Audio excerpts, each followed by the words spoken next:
Всеки премиер, като отиде там, иска да го харесват. Хубаво, направи така, че да те харесат. Направи така, ще останеш паметник, ще дигнат и ще те носят на ръце. Няма да ти викат долу след 3 години. Само, че го направи. Какво ще стане? Ще ни бомбардира НАТО ли? Изгонваш чест, изгонваш монополите. Връщаш златото на България. Връщаш неща, които ми принадлежат. Не отиваш да вземаш нещо.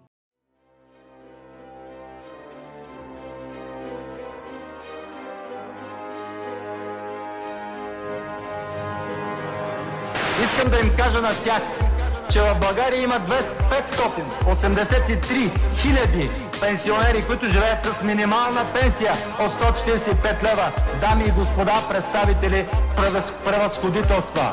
Ние не сме създадени в щабове на генерали, ченгета и посланици. Ние сме създадени от желанието на българския народ и сме автентичната партия, единствената в този парламент. Признанието за „Атака“ с две думи идва от народа, не идва от политическия елит, нито от медийния. Аз се разделя с илюзията, че мога да го получа от тези две посоки. От народа обаче идва. Българският ток в момента, енергото, се намира в ръцете на 3 компании, двете от които са чешки, третата е австрийска и те са държавни.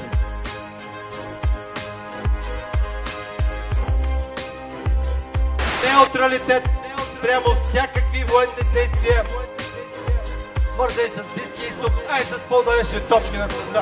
Че чужди държави могат да владеят тук българското енерго, но когато аз кажа, че то трябва да се върне в български ръце и да бъде преобладаващо държавно, срещу мен скачат.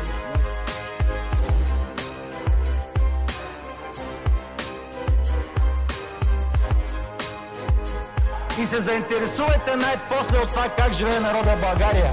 Не дейте да идвате тук с надути бузи и да не обяснявате как се прави демокрация от Брюксел.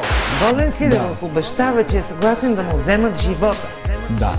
Ако като стане министър-председател, оглави изпълнителната власт, не вдигне обещаното... Не направят тези параметри. 500-1000.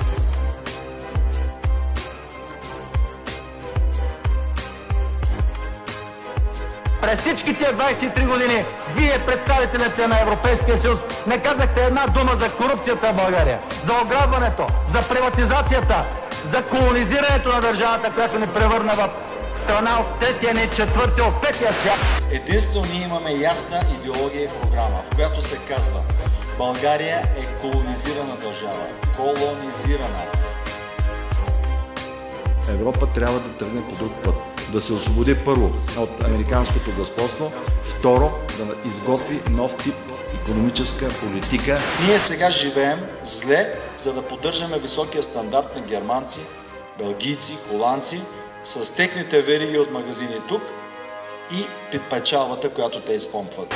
За това признание аз съм благодарен, за това признание аз продължавам тази битка, която